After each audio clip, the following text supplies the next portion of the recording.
नमस्कार मैत्रिणींनो, माझ्या यूट्यूब चॅनलमध्ये तुमच्या सगळ्यांचं खूप खूप स्वागत. तर आज आपण बनवणार आहोत शेंगदाण्याची झटपट होणारी अशी चिक्की. तर त्याच्यासाठी मी काय केलेलं आहे, शेंगदाणे भाजून त्याचे बारीक कूट करून घेतलेला आहे. तर मी या ठिकाणी शेंगदाण्यांचे टरफलं काढलेले नाहीत. आपण भाजीला टाकण्यासाठी जी जसं शेंगदाण्याचा कूट काढतो ना, तसंच शेंगदाण्याचा कूट काढून घेतलेला आहे. आणि इथे घेतलेले आहे मी अर्धी वाटी साखर आणि साजूक तूप. हे साजूक तूप आपल्याला जरासं लागणार आहे, 1 चमचा फक्त.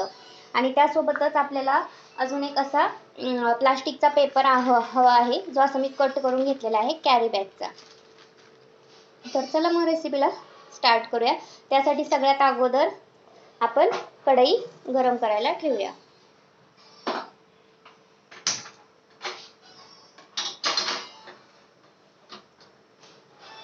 तर या ठिकाणी कढई गरम होत आहे.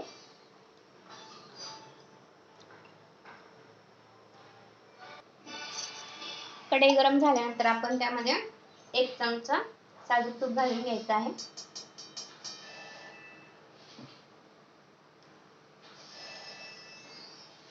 हे तूप मेल्ट झालं की आपण त्यात साखर घालणार आहोत.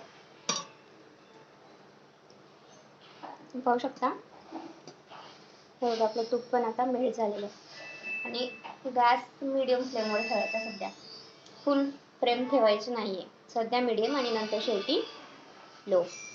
तर तूप गरम झालेला आहे व्यवस्थित. आता आपण यामध्ये ही साखर घालून घेऊया. यामध्ये आपल्याला पाणी बिलकुल घालायचं नाहीये. पाक करताना आपल्याला तुपामध्येच ही साखर अशी मेल्ट करून घ्यायची. गॅस जरा मीडियम फ्लेमवर ठेवते.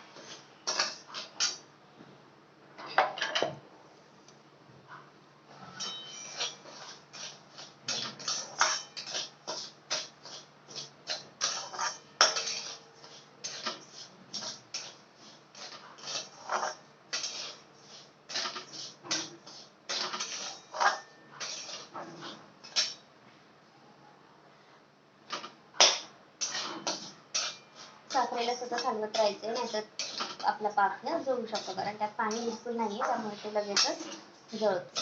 त्यामुळे ही साखर सतत हलवून आपल्याला हा पाक करून घ्यायचा आहे, साखर पूर्णपणे विरघळेपर्यंत.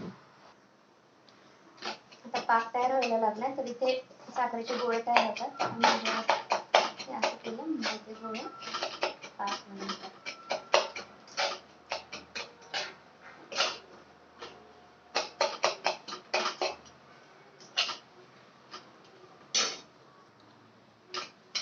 आपला पाक आता जवळपास होतच आलेला आहे, तुम्ही बघू शकता. गॅसची फ्लेम कमी ठेवायची आहे.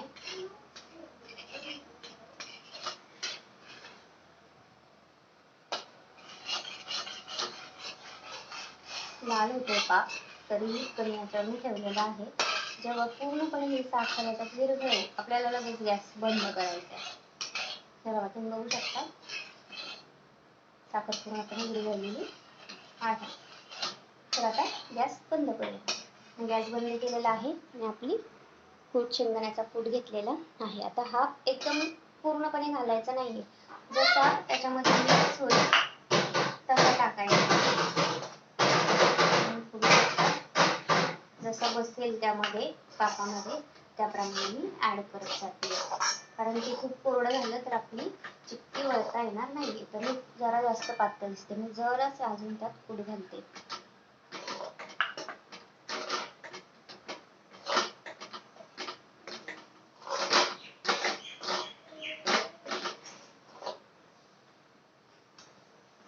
जरासं अजून शेंगदाण्याचा कूट मी ऍड केलेला आहे. तरी मिश्रण पातळच वाटते, तर अजून जरा मी ऍड करते. तुम्ही करताना असं करा, थोडा थोडा शेंगदाण्याचा कूट ऍड करा, कारण जर ते शेंगदाण्याचा कूट जास्त झाला आणि पाक कमी पडला तर चिक्की आपली अजिबात वळता येत नाही, मग ती एकदमच सुट्टी सुट्टी होते.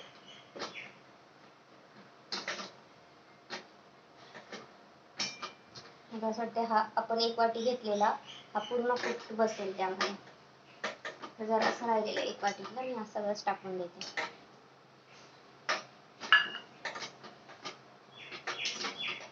ही प्रोसेस एकदम आपल्याला फास्ट फास्ट करायचे, कारण जसं साखर थंड होईल पाक तसं ते लगेचच ते मिश्रण घट्ट व्हायला सुरुवात होते.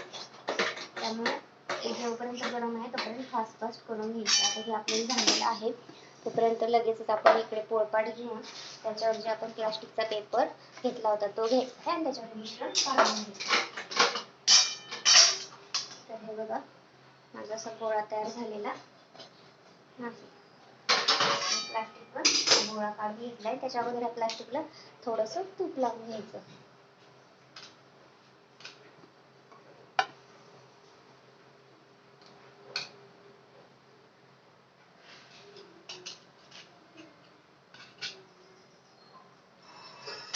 गोळा काढून घेतलाय, त्याच्यानंतर हा खूपच गरम आहे त्यामुळे त्याचा गोळा बनवताना आपण असं थोडंसं प्लास्टिक वरनच करायचं, नाहीतर एकदमच चटका बसतो. असं आपण गोल बनवून घेऊया. आता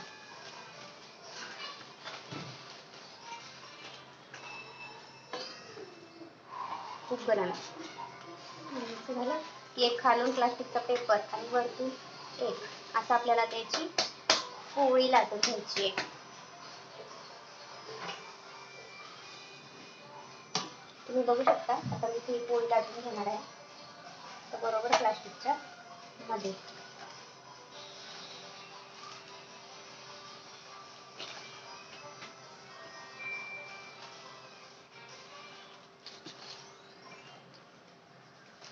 प्लास्टिकच्या वरनच लाटायची आहे, म्हणजे लाटण्याला पण चिकटत नाही. याची तुम्हाला हवी तशी पातळ जाड जशी हवी चक्की तशी तुम्ही लाटू शकता. मी तर इथे नॉर्मली पातळच लागते, म्हणजे कसं एकदम क्रंची होते मला. आणि हे गरम असतानाच करायचे, जर हे थंड झालं तर आपल्याला ही पोळी लाटता येत नाही आणि हे मिश्रण आहे पूर्ण असं पसरतं, असं चिकटत नाही येत त्याला मग, कारण पाक थंड झाला की मग तो घट्ट होतो.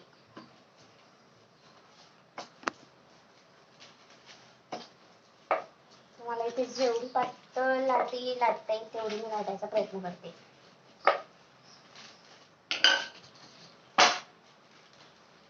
हे माझं प्लास्टिक जरा असं छोटं पडलंय, नाहीतर याच्यापेक्षा पण मोठी लाटी झाली असती. आता ती लाटता पण येत नाही कारण ते थंड झाले. ठीक आहे, तर आता हे गरम असतानाच आपण त्याच्यावर काप पाडून घ्यायचे लगेचच.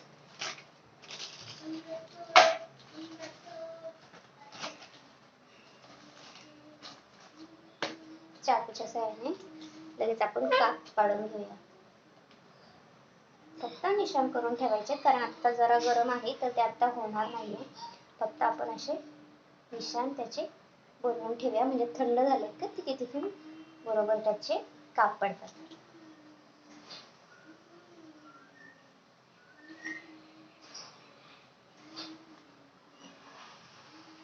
खूप झटपट होणारी रेसिपी आहे आणि कधी अचानक असं गोड खाऊ वाटलं वगैरे तर खूप लवकर होते. ॲक्च्युली जेव्हा मी प्रेग्नेंट होते तेव्हा मी रेसिपी खूप करून खाल्लेली आहे, कारण खूप गोड खायची इच्छा व्हायची.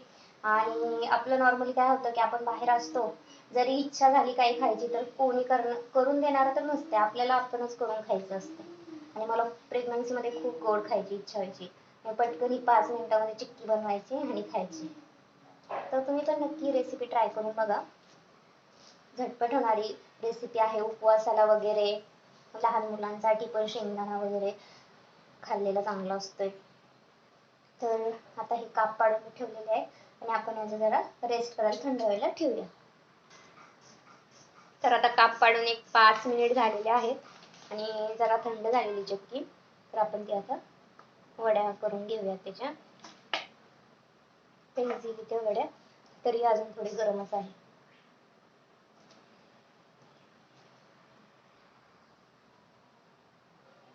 इथून आपण काप केले होते त्या ठिकाणच आता हे तुकडे करून घेणार आहोत आपण. तर अशा प्रकारे मी सगळ्याचे तुकडे पाडून घेते, म्हणजे वड्या पाडून घेते, मी तुम्हाला दाखवते. तर आता मी सगळ्या वड्या ह्या काढून घेतलेल्या आहेत, तर तुम्ही बघू शकता कशा झालेल्या आहेत आपण.